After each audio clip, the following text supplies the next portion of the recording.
Hello friends, मैं प्रमोद गोस्वामी आपका इस वीडियो में स्वागत करता हूं, जिसमें आज हम प्रश्नावली 1.1 को शुरू करने जा रहे हैं। 1.1 से संबंधित जितनी भी थ्योरी है और कॉन्सेप्ट है उसको समझते हैं। प्रश्नावली 1.1 में जितने भी जो प्रश्न हैं और उदाहरण हैं वो सभी दो प्रमेयिकाओं पर आधारित हैं। उन दोनों प्रमेयिकाओं को हम अच्छी तरीके से समझते हैं, जिसमें से पहली प्रमेयिका है यूक्लिड विभाजन प्रमेयिका और दूसरी प्रमेयिका है यूक्लिड विभाजन एल्गोरिथम। हम इन दोनों प्रमेयिकाओं को अच्छी तरीके से समझते हैं ताकि सवालों को हल करने में आसानी हो सके और आपकी समझ में अच्छी तरीके से आ भी सके। जैसे चलो हम शुरू करते हैं यूक्लिड विभाजन प्रमेयिका। यूक्लिड विभाजन प्रमेयिका जो दी थी वो यूक्लिड नामक गणितज्ञ ने दी थी। इसके अनुसार जो यूक्लिड विभाजन प्रमेयिका है, जो दो धनात्मक पूर्णांक a और b दिए रहने पर ऐसी अद्वितीय पूर्ण संख्याएं q और r इस प्रकार विद्यमान है कि जहां a का मान होगा वो a बराबर bq प्लस r होगा और जो r का मान होगा या तो 0 के बराबर होगा या फिर क्या होगा 0 से बड़ा होगा और b के मानों पर क्या करेगा, डिपेंड करेगा। तो चलो इस प्रमेयिका को हम अच्छी तरीके से समझते हैं, सभी शब्दों को अर्थ सहित समझते हैं ताकि जितने भी प्रश्न हैं इस पर आधारित प्रश्नावली 1.1 में जितने भी प्रश्न हैं हम उनको आसानी से कर सकें। चलो तो शुरू करते हैं। यूक्लिड विभाजन प्रमेयिका। प्रमेयिका शब्द से अगर हम देखा जाए तो प्रमेयिका शब्द का अर्थ होता है पहले से ही सिद्ध किया हुआ कथन। मतलब ये जो जितना भी ये फॉर्मेट दिया हुआ है ये पहले से ही सिद्ध किया हुआ है कि जब हम दो धनात्मक पूर्णांक a और b मान लें और पूर्ण संख्या q और r मान लें तो इस प्रकार की कंडीशन होती है। ये क्या है, ये पहले से ही सिद्ध की हुई प्रमेयिका है। इस प्रमेयिका के आधार पर हम अपनी प्रश्नावली 1.1 में जो कथन दिए हुए होंगे उन सभी को सिद्ध करेंगे। देखो, यूक्लिड एक गणितज्ञ हुआ जिसने विभाजन पद्धति या फिर भाग पद्धति के आधार पर इस पूरी प्रमेयिका को सिद्ध किया। तो हम इस पूरी प्रमेयिका को हम बाद में देखते हैं। पहले आपको 2-3 एग्जाम्पल से मैं इस पूरी प्रमेयिका को समझाने की कोशिश करता हूं। तो चलो देखते हैं। जैसे आप भाग देना तो जानते होंगे कि 8 का भाग अगर मैंने 18 में दिया और मैंने 4 का भाग अगर मैंने 13 में दिया, इसी प्रकार मान लो 3 का भाग मैं 9 में दे दूं और ऐसे 7 का भाग अगर मैं 5 में दे दूं। इस प्रकार देखना इन भागों को, और वो भी भाग हमें पॉइंटों में नहीं देने, वो भी नॉर्मल तरीके से इन भागों को देना है। तो देख 8 का भाग मैं 18 में दे दूं तो 2 बार जाएगा 16, शेषफल 2 प्राप्त हुआ। यहाँ पर मैं 3 बार जाएगा 12, शेषफल 1 प्राप्त हुआ। यहाँ पर मैं दूंगा तो ये भाग पूरी बार चला जाएगा, तो मतलब 3 बार गया 9, अगर मैं इसे घटाऊं तो 0 शेषफल प्राप्त हुआ। और इसके अंतर्गत देखूं तो इसमें भाग नहीं जा रहा है तो इसका मैं गुणा अगर 0 से कर दूं तो यहाँ पर 0 प्राप्त होगी। अगर मैं 5 में से 0 घटाऊं तो कितना, शेषफल 5 प्राप्त होगा। देखना ये जितने भी भाग हैं इन सभी को अगर मैं संख्या रूप में लिखना चाहूँ तो देखो, एक कंडीशन हम समझते हैं इसकी कि संख्या रूप में लिखना चाहूँ तो किस प्रकार लिख सकता हूँ। देखो 18 को मैं 8 गुणा जब मैं 2 से कर दूँ प्लस 2 लिख दूँ, ऐसे लिख सकता हूँ। इसी प्रकार मैं 13 को लिखना चाहूँ तो 4 का गुणा अगर मैं 3 से कर दूँ प्लस 1 जोड़ दूँ, इस प्रकार लिख सकता हूँ। इसी प्रकार इनको अगर देख लो, इसी प्रकार मैं 5 को लिखना चाहूँ तो 7 का गुणा जब मैं 0 से कर दूँ प्लस 5, देखो 7 का अगर मैं 0 से करूँगा तो 0 प्राप्त होगी, 5 जोड़ दो तो 5 के बराबर। ये इस जो पूरे भाग होते हैं इन पूरे भागों का पहला जो संख्या फॉर्मेट होता है वो तो ये होता है। इसके बाद इसी भाग का अगर मैं क्या भाषा फॉर्मेट की बात करूं तो भाषा फॉर्मेट क्या होता है, जिस संख्या में भाग देते हैं उस संख्या को भाज्य बोलते हैं। आपने ये तो पहले भी पढ़ा होगा। और जिस संख्या के द्वारा भाग देते हैं उसे क्या बोलते हैं, भाजक बोलते हैं। देखो जो भाज्य होगा 18 क्या हुआ, इसमें भाज्य हुआ, जो भाज्य होगा ये भाजक हुआ, भाजक इनटू में इसे क्या बोलते हैं, भागफल। इन दोनों संख्याओं को भाग देने के बाद जो फल प्राप्त होता है अर्थात रिजल्ट प्राप्त हो उसे भागफल बोलते हैं, भागफल। और अगर मैं इसमें शेषफल जोड़ दूं, यही कंडीशन इन सभी में अप्लाई होगी। देखना 18 का भाज्य हो गया, 8 का गुणा में यही हो गया पूरा फॉर्मेट। ये क्या हो गया, इससे पूरे जो भाग दिए हैं हमने इन सभी भागों का ये क्या हो गया, जो भाषा फॉर्मेट हो गया, भाषा फॉर्मेट हो गया, ये संख्या फॉर्मेट हो गया। हाँ, तो किसी भी संख्या को इस रूप में तो लिखा जा सकता है। इस जो रूप से आप पहले से ही परिचित होंगे, ये तो पहले भी पढ़ा होगा। एक बात आपने और भी पढ़ी होगी कि जो भागफल होता है उसे इंग्लिश में क्वोशिएंट बोलते हैं, जिसे क्यू से व्यक्त करते हैं। और जो शेषफल होता है उसे इंग्लिश में किससे बोलते हैं, रिमाइंडर बोलते हैं, जिसे आर से व्यक्त करते हैं। ये भी बात आपने पढ़ी होगी। बस हमें क्या करना है, अब हम समझते हैं यूक्लिड विभाजन प्रमेयिका होती क्या है। तो यूक्लिड विभाजन प्रमेयिका के अंतर्गत दो धनात्मक पूर्णांक a और b क्या होंगे, दिए होंगे। तो अब ए और बी दिए हैं, तो इनमें से Q हो गया, R भी हो गया, और हमें इस फॉर्मेट में प्राप्त करना है, Q हो गया, R भी हो गया, तो A भी बचा। यूक्लिड विभाजन प्रमेय के अंतर्गत जो भाज्य होता है उसे A माना, तथा जो भाजक होता है उसे क्या माना, B माना। अब देखो भाज्य को मैं कैसे लिख सकता हूं, अगर मैं यूक्लिड विभाजन प्रमेय के अंतर्गत लिखूं इस फॉर्मेट को पूरे को, तो A बराबर B का गुणा मैं Q से करूं तो BQ प्लस R, ये क्या हो गया, ये भाज्य हो गया। भाज्य बराबर भाजक इंटू भागफल प्लस जो रिमाइंडर बचा शेषफल, ये शेषफल हो गया। तो यूक्लिड विभाजन प्रमेय के अंतर्गत ये जो फॉर्मेट है ये हमने क्या कर दिया, ये सिद्ध कर दिया। अब इसके बाद मैं क्या करता हूं कि जो R और B की कंडीशन और निकालता हूं, बस हमारी यूक्लिड विभाजन प्रमेय का है वो क्या हो जाएगी, सिद्ध हो जाएगी। फिर हम उसके बाद में इन पूरे जितने भी शब्द लिखे हुए उन सभी शब्दों के अर्थ हम क्या करेंगे, इसमें अप्लाई करेंगे, जिससे हमें पता चल जाएगा और भी अच्छी तरीके से समझ में आ जाएगी। देखना R का मान देखो, यहाँ पर R का मान 2 है, यहाँ पर R का मान 1 है, यहाँ पर R का मान 0 है, और यहाँ पर R का मान कितना है, 5 है। देखना अगर मैं R को लिखना चाहूँ तो R का मान, इस कंडीशन को मैं 1 मिनट के लिए इसे मैं बंद कर दूं तो R का मान सभी जगह 1 या 1 से अधिक है, तो R का मान 0 या मतलब 0 से अधिक है, सभी जगह तो 0 से अधिक है। दूसरी कंडीशन देखें तो R का मान 0 भी तो प्राप्त हो सकता है। इसका क्या मतलब हुआ, इसका मतलब ये हुआ कि R का मान 0 के बराबर भी तो आ सकता है। मान हो कि 2 संख्याओं में हमने भाग दिया और 2 संख्याओं में भाग अगर पूरी बार भाग चला जाता है तो शेषफल क्या बचता है, 0 ही तो बचता है। तो ये 0, ये भी तो कंडीशन हो सकती है। अब और देखो, हमेशा जो R का मान होगा वो B से छोटा होगा, हमेशा R का मान B से छोटा होगा। अगर B से R का मान छोटा नहीं हुआ, अगर बराबर भी हुआ R का मान तो B का भाग चला जाएगा, और अगर बराबर से ज्यादा हुआ तो B का फिर भाग चला जाएगा। इसका मतलब जो R का मान होगा वो हमेशा किससे छोटा होगा, B से छोटा होगा। बस इन दोनों टर्म को क्या कर दो, मिक्सअप कर दो, मिला दो। देखना R का मान या तो 0 से बड़ा होगा या फिर 0 के बराबर होगा, और देखना R का मान B से हमेशा क्या होगा, छोटा होगा। देखना तो हमें ये भी हमने सिद्ध कर दिया, देखो ये भी सिद्ध कर दी। अब हम देखें, अब इस पूरी प्रमेय को हम एक एक शब्द का अर्थ अनेक समझते हुए चलते हैं। देखो 2 धनात्मक पूर्णांक A और B दिए रहने पर, ये 2 धनात्मक पूर्णांक है, इनकी जगह पे जो भाज्य होगा और भाज्यक होगा इन दोनों की जगह पे हमेशा धनात्मक पूर्णांक आएगा। किसके अंतर्गत, यूक्लिड विभाजन प्रमेय के अंतर्गत। नहीं तो वैसे भी तो भाग दे सकते हैं। देखो -14 का मतलब यानी 14 में मैंने 7 का भाग दिया तो ये भी तो जा सकता है, -2 बार गया। लेकिन इसके अंतर्गत क्या कहा है, सिर्फ A और B क्या होंगे, धनात्मक होंगे। जो भाज्य और भाजक दोनों क्या होंगे, ये दोनों हमेशा धनात्मक होंगे। इसमें ये नहीं कह रखा है कि अंदर वाली जो भाज्य है वो बड़ा होगा या फिर जो भाजक है वो बड़ा होगा या छोटा होगा। इस प्रमेय के अंतर्गत ये बात नहीं कही हुई है। इसका मतलब क्या हुआ कि हम बाहर भी छोटा ले सकते हैं। देखो इस कंडीशन में हमने अंदर क्या है, छोटा लिया है, बाहर बड़ा लिया है, और अभी और सभी कंडीशन में हमने क्या किया है, अंदर जो लिया है वो बड़ा लिया है और जो भाजक लिया है वो छोटा लिया है। अब देखो एक बात और, ऐसी अद्वितीय पूर्ण संख्याएं Q और R पूर्ण संख्याएं। पूर्ण संख्याएं का मतलब क्या होता है, पूर्ण संख्याओं का मतलब होता है कि 0 से चालू होती है पूर्ण संख्या, 1 2 अनंत 0।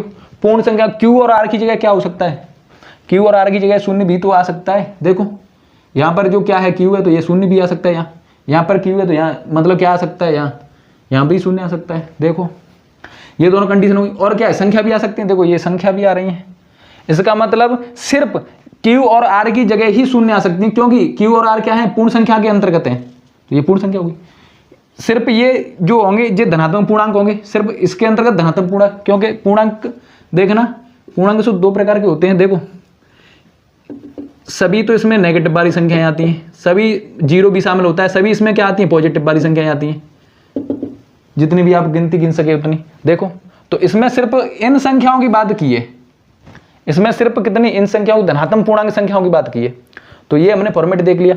अब इसका क्या मतलब होता है, R का जो ये फॉर्मेट लिखा होता है इसका मतलब क्या होता है, इसका मतलब ये होता है कि जो R का मान होगा या तो 0 के बराबर होगा, 0 से लेकर B के मान तक रहेगा।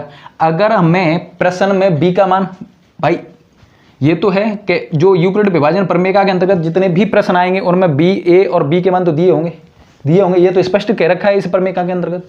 तो ए और बी के मान दिए होंगे। मान लो बी का मान हमें पता है कि मानो बी का मान कितना है, मान आके 4 है, बी का मान 4 है। देखो मैं इस 0 R मैं 4 लिख दूं, यहाँ देखना मैं इधर करता हूं, 4 लिख दूं मैं, तो इसका मतलब क्या हुआ, R का मान 0 से लेकर 4 तक है, तो 0 1 2 3 4 है। अब देखो R का मान 0 के बराबर तो हो सकता है, R का मान 0 के बराबर तो हो सकता है, लेकिन यहाँ R का मान क्या होगा, 0 यानी जो 4 से छोटा होगा, B से छोटा होगा R का मान। इसका मतलब मैं 4 को ले सकता हूँ क्या, इसका मतलब 4 को यहाँ नहीं ले सकता। तो जो यूक्लिड विभाजन प्रमेय होती है ना, उसमें सिर्फ यही कंडीशन होती है कि जो B का मान होगा उससे एक मान कम ले लो R के मान, और 0 से प्रारंभ होंगे। जितनी भी R की संभावना बनेंगी वो सभी B के मानों पर डिपेंड करेंगे। B के मान बढ़ाते चलो, जैसे 5 लिया तो ये कितने R का मान 4 तक रहेगा, क्योंकि एक कम रहेगा ना, क्योंकि बराबर तो नहीं घेर रखा है। अगर मैंने 7 लिया तो R का मान यानी 6 तक रहेगा। तो मतलब जितनी भी R की संभावना होंगी वो B के मान पर ही डिपेंड करेंगे। अब तक हमने ये पूरी प्रमेय को भी हमने यानी एक एक शब्द सहित अर्थ सहित समझ लिया। हाँ, तो यूक्लिड विभाजन प्रमेय से सिर्फ आपकी प्रश्नावली में इस प्रकार के सवाल आएंगे, जैसे या तो वो पूछ सकता है कि कोई भी धनात्मक पूर्णांक 2q या 2q+1 या 2q+4 के रूप का होता है, मतलब इस प्रकार के सवाल आएंगे। या जब धनात्मक पूर्णांक की अगर कंडीशन दे रखी होगी तो इसके अंतर्गत 2 प्रकार के धनात्मक आते हैं, एक तो सम वाली कंडीशन भी बनेगी धनात्मक पूर्णांक के अंतर्गत, एक विषम वाली कंडीशन बनेगी। तो इसमें से सिर्फ आपकी प्रश्नावली में 3 प्रकार के सवाल आ सकते हैं, जो कि स्पष्ट रूप से कहा गया है ना इस प्रमेय के अंतर्गत के इसमें सिर्फ 3 ही प्रकार के सवाल बन सकते हैं और बन ही नहीं सकता। एक तो सिर्फ पूछा जाएगा धनात्मक पूर्णांक से पूछ सकता है, सिर्फ धनात्मक पूर्णांक, या सम धनात्मक पूर्णांक से पूछा जा सकता है, सम धनात्मक पूर्णांक, या फिर विषम धनात्मक पूर्णांक।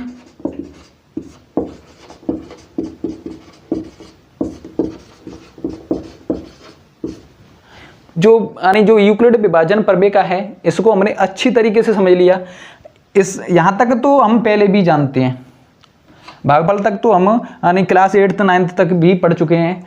या इसके बाद में बस ये तो हम जानते ही हैं, इसको तो हम जानते हैं पहले से ही, बस ये माना है कि यूक्लिड विभाजन प्रमेय के अंतर्गत जो भाज्य होता है उसे ए मानते हैं, जो भाजक होता है उसे बी मानते हैं। बस ये तुम्हारी यूक्लिड विभाजन प्रमेय बन गई। इसके बाद ये तो मान पता ही है कि हमेशा जो R का मान होगा, अगर भाग पूरी बात चला जाए तो 0 भी आ सकता है। इसके अलावा तो कुछ संख्या ही बचेगी शेषफल के रूप में। तो ये देख लिया, यहाँ से जो R का मान होगा वो हमेशा B से छोटा होगा। अगर R का मान अगर B के बराबर भी हुआ तो भी भाग चला जाएगा, अगर ज़्यादा हुआ तो भाग जाएगा ही जाएगा। तो इस प्रकार से तो यही है पूरी यूक्लिड विभाजन प्रमेय का। इसके आधार पर इस प्रकार के सवाल बनते हैं। हाँ, तो हम यूक्लिड विभाजन प्रमेय को तो पढ़ चुके हैं। अब हम पढ़ते हैं यूक्लिड विभाजन एल्गोरिथम को। यूक्लिड विभाजन एल्गोरिथम को लेमा भी बोलते हैं, लेमा विधि भी बोलते हैं। ये यूक्लिड विभाजन जो एल्गोरिथम है वो यूक्लिड विभाजन प्रमेय पर ही आधारित है, लेकिन इसमें यूक्लिड विभाजन प्रमेय का सिर्फ ये फॉर्मेट काम में आता है, a बराबर की BQ+R। यूक्लिड विभाजन एल्गोरिथम की अगर हम बात करें कि इसका प्रयोग हम किस लिए करते हैं, तो इसका प्रयोग की बात करें तो हम 2 संख्याओं के मध्य HCF ज्ञात करने के लिए क्या करते हैं, इसका प्रयोग करते हैं।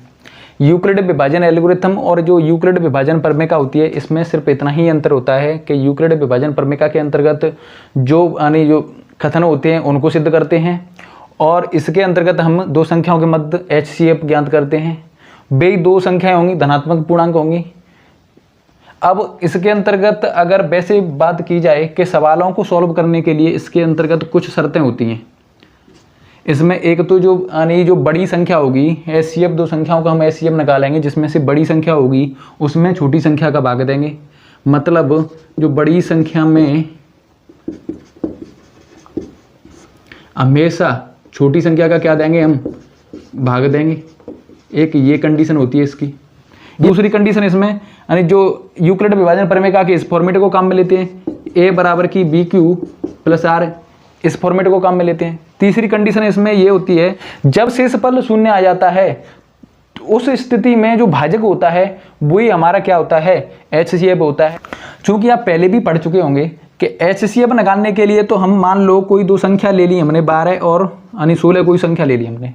हमें इन संख्याओं का HCF ज्ञात करना चाहें तो गुणनखंड विधि द्वारा भी तो कर सकते हैं इन दोनों संख्याओं का HCF। देखो हम HCF निकाल रहे हैं तो इसके फैक्टर करो 12 के, तो 12 के अगर मैं फैक्टर करूं तो 6 2 3 3 1, देखना 3 दूनी 6 और 6 दूगा 12।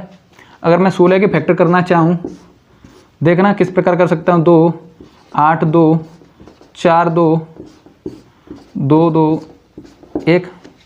अगर मैं 12 को लिखना चाहूँ तो 12 को मैं कैसे लिख सकता हूँ, 2 × 2 × 3। अगर मैं 16 को लिखना चाहूँ तो 2 × 2 × 2 × 2। देखना HCF का मतलब होता है हाईएस्ट कॉमन फैक्टर, अर्थात महत्तम समापर्त। इसे देखो, इसमें से कॉमन कितना आ रहा है, ये और ये कॉमन आ रहा है दोनों संख्याओं में, बस और तो कुछ कॉमन नहीं आ रहा है। इसका मतलब HCF 12 और 16 का कितना प्राप्त हुआ, 2 × 2 बराबर 4 प्राप्त हुआ। तो हमने गुणनखंड विधि द्वारा ये HCF ज्ञात कर लिया। अब हम यूक्लिड विभाजन एल्गोरिथम की सहायता से HCF ज्ञात करना चाहें तो देखना, दो संख्या मान लो यही है, 12 और 16 का हम निकाल के देखें 4 आता है कि नहीं। देखो मैं 12 और 16 का मैं क्या करूं, HCF ज्ञात करूं। पहले क्या करेंगे, पहली कंडीशन, इसमें बड़ी संख्या को इस रूप में लिखेंगे, तो मैं यानी 16 को मैं क्या कर दूं, इससे एग्जामिनर को ये पता चलेगा कि हमने 16 में 12 का क्या दिया है, भाग दिया है। 2 12 का भाग देंगे एक बार, 12 कितना प्राप्त हुआ, 4। देखना अब अभी तक हमें शेषफल क्या नहीं है, शून्य नहीं प्राप्त हुआ है। जब तक हमें शेषफल शून्य नहीं प्राप्त होता, जब तक हम स्टेप बाय स्टेप बढ़ते हुए आगे चलते हैं। तो ये पहला स्टेप हो गया।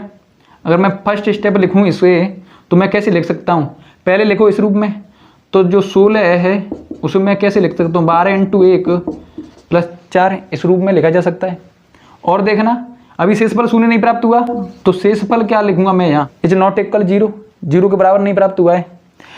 ये कंडीशन प्रत्येक स्टेप में लिखनी है। ये दोनों कंडीशन हम यूक्लिड विभाजन एल्गोरिथम की सहायता से हम दो संख्याओं का HCF निकालेंगे, तो ये कंडीशन प्रत्येक स्टेप में लिखनी है। ये कंडीशन सिर्फ एक बार लिख सकते हैं, काम चल जाएगा, लेकिन ये कंडीशन प्रत्येक स्टेप में लिखनी है। इससे ये पता चलता है कि जो शेषफल है वो अभी तक क्या है, शून्य के बराबर नहीं आया है, तो अभी तक हमारा जो HCF वो निकलेगा नहीं।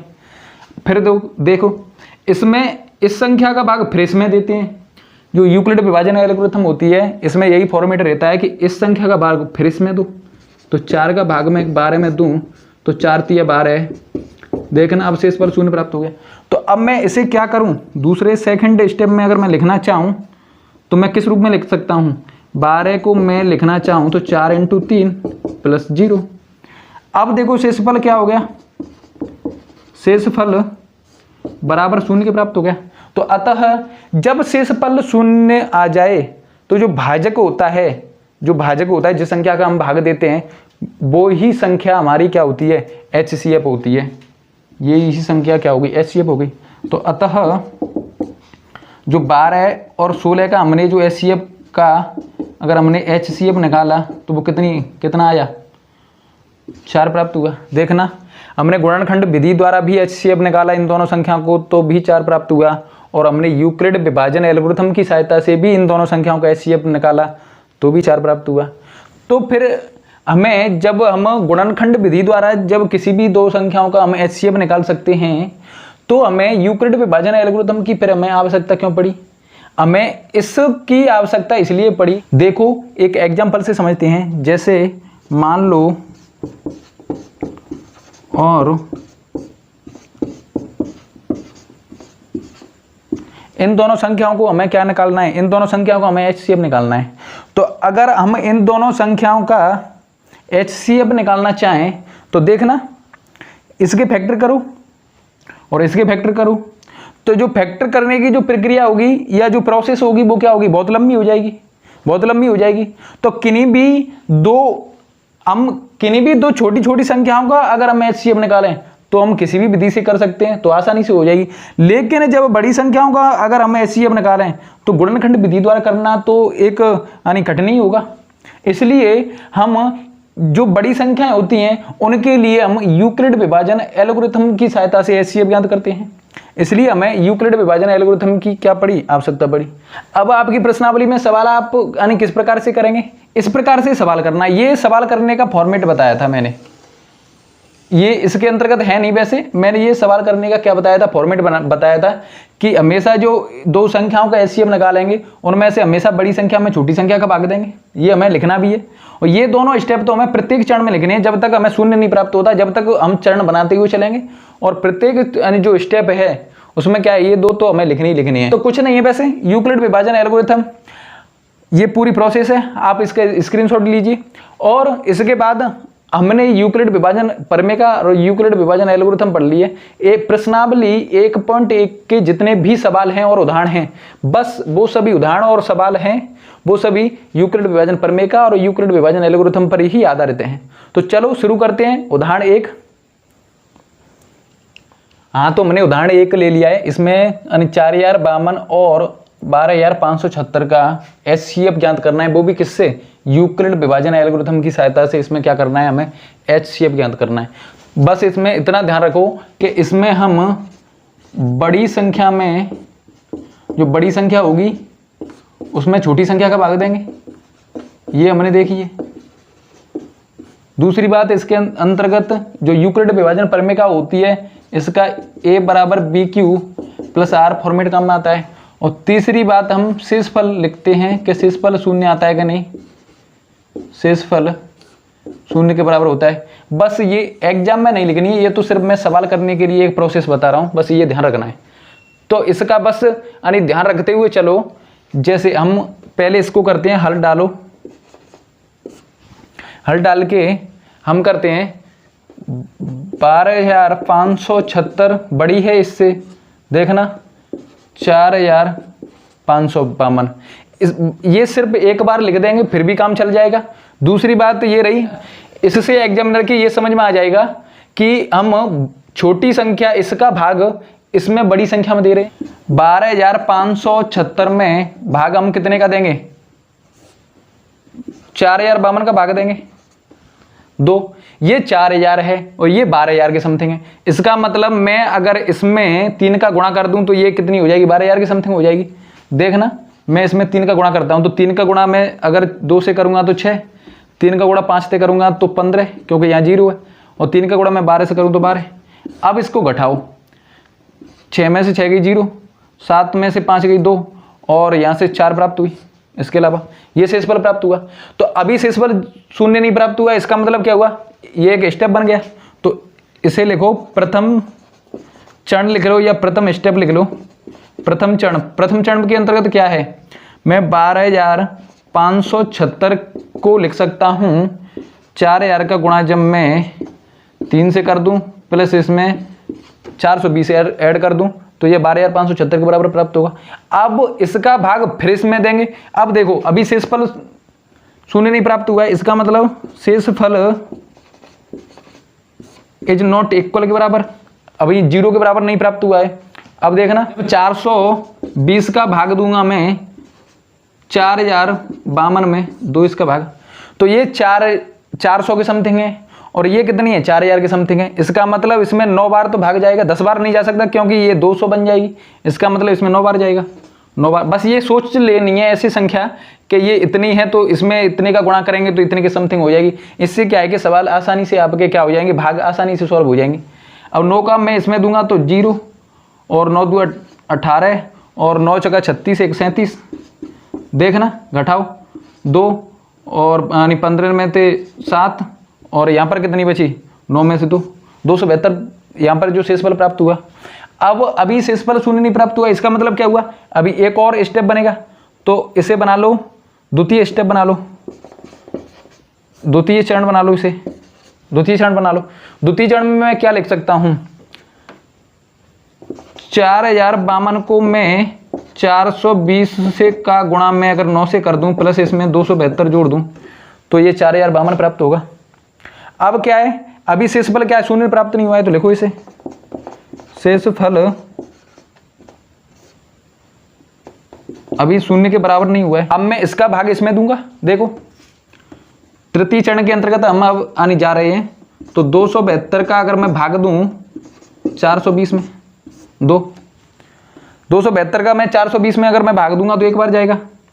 इसका मतलब 272 मैं इसको घटाऊंगा तो 8, और यहाँ से जो यानी कितना बचा 41 में से अगर 27 जाएगी तो 14 प्राप्त हुआ।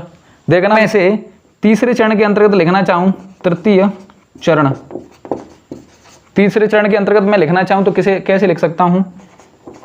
420 को मैं 272 का गुणा जब 1 से कर दो प्लस 148 जोड़ दो, अभी शेषफल क्या है, शेषफल अभी 0 के बराबर प्राप्त नहीं हुआ है। शेषफल हम इसलिए लिखते हैं ताकि हमें यह पता चलता है कि हम अगले चरण की ओर बढ़ रहे हैं। बस शेषफल ये लिखते चले जाओ और चरण बनाते चले जाओ, बन जाएंगे आसानी से। अब इसके बाद में अभी नहीं, तो अब 148 का भाग मैं किस में दूंगा, 272 में, तो 2। ये हमारा चौथा चरण होता है चालू, चौथा चरण। चौथे चरण के अंतर्गत क्या करूंगा मैं, 148 का भाग मैं 272 में दूंगा। देखना भाग दो, एक बार जाएगा 148, जब मैं इसमें से घटाऊंगा 12 में से 8 गया तो 4, और यहां पर कितना बचा 26 में से 14 गया तो कितना बचेगा, सॉरी 12 बचेगा, 12 बचेगा। अब देखो अगर मैं इसे लिखना चाहूं तो किस रूप में लिख सकता हूं, 272 को मैं 148 का गुणा जब मैं 1 से कर दूं प्लस 124 इसमें क्या कर दूं, ऐड कर दूं। शेषफल अभी भी 0 नहीं प्राप्त हुआ है, तो लिखो शेषफल इज नॉट इक्वल 0 के बराबर नहीं है अभी। देखो अब इसका भाग फिर मैं इसमें दूंगा, तो अब 5वां चरण चालू हुआ। 5वां चरण, 5वें चरण के अंतर्गत क्या करूंगा कि 124 का भाग मैं 148 में दूंगा, तो सिर्फ एक बार गया 124। देखना ये 4 प्राप्त हुआ, यहाँ से 2 प्राप्त हुआ, सिर्फ 24 प्राप्त हुआ। अब देखो मैं इसे लिखना चाहूँ तो किस प्रकार लिख सकता हूँ, 148 को मैं अगर लिखना चाहूँ तो 124 का गुणा मैं जब 1 से कर दूँ प्लस 24 जो इसमें जोड़ दूँ, तो 124 में अगर मैं 24 जोड़ देता हूँ तो 148 हो जाते। बस ये चेक करते करते चलना। अगर आपने थोड़ी सी भी गलती कर दी तो आपके HCF यानी ऐसा भी हो सकता है कि ज्ञात नहीं हो और आप भाग देते हुए चले जाएं तो एक लंबी प्रोसेस हो जाए। अब अभी हमें शेषफल 0 प्राप्त नहीं हुआ है, शेषफल 0 के बराबर अभी भी प्राप्त नहीं हुआ है। अब मैं इसका भाग किस में दूंगा, इसमें दूंगा। तो अब क्या है, छठवां चरण बना। छठवें चरण के अंतर्गत मैं क्या करूंगा, देखना 24 का भाग मैं किस में दूंगा, 124 में। तो 24 पंजे 120, तो 5 के समथिंग जाएगा ये, तो 120 जब मैं इसमें से घटाऊंगा तो 4। तो छठवें चरण के अंतर्गत मैं अगर इसे करना चाहूँ तो किस प्रकार कर सकता हूँ, 124 का जब मैं 24 का गुणा अगर मैं 5 से कर दूँ और 4 जोड़ दूँ तो 124 प्राप्त हो जाएगा। 24 का गुणा मैं अगर 5 से कर दूँ प्लस इसमें 4 जोड़ दूँ तो ये प्राप्त हुआ। शेषफल क्या है, अभी भी हमें 0 नहीं प्राप्त हुआ है। अब मैं इसका भाग फिर मैं इसमें दूंगा, तो 2। 4 का भाग अब मैं जो यानी 7वां चरण होगा, 4 का भाग मैं किस में दूंगा, 24 में। तो 6 चक्का 24। अब शेषफल हमें क्या है, 0 प्राप्त हो गया। तो अब मैं इसे कैसे लिख सकता हूँ, 24 बराबर की 4 का गुणा अगर मैं 6 से कर दूं प्लस 0 जोड़ दूं, क्योंकि शेषफल बराबर की कितना प्राप्त हुआ, ये जो भाज्य होता है जब यानी शेषफल हमें 0 प्राप्त हो जाए, जब जो भाज्य प्राप्त होता है वही क्या होता है हमारा शेषफल, यानी 0 प्राप्त हुआ, यही क्या है हमारा HCF है। अतः मैं यहाँ लिख देता हूँ, अतः जो हमारी कितनी संख्या थी 4052, अतः HCF 4000 जो 52 प्राप्त हुआ और 12576 का हमने HCF जो ज्ञात किया वो कितना प्राप्त हुआ, 4। इस प्रकार से आपको सवाल क्या करने एग्जाम में करने जिससे आपके एक भी अंक नहीं घटेंगे। ये रफली काम है, ये तो इसमें करना ही नहीं है, ये तो रफली काम है। बस इससे ये पता चल जाता है कि हमें सवाल किस प्रकार करना है। शेषफल बस ये 2 टर्म लिखने हैं, ये सिर्फ एक बार लिख दें कोई बात नहीं है, सिर्फ एक बार लिख दो, फिर इसके बाद में चरण बनाते चलो, जब तक भाग देते चलो तब तक यानी शेषफल क्या नहीं आ जाए, 0 नहीं प्राप्त हो जाए। बस ये आपके इसी प्रकार से सभी सवाल होंगे। तो ये यूक्लिड विभाजन प्रमेय का से जब हम HCF निकालते हैं तो इस प्रकार ज्ञात करते हैं। आप इसका क्या स्क्रीनशॉट लीजिए।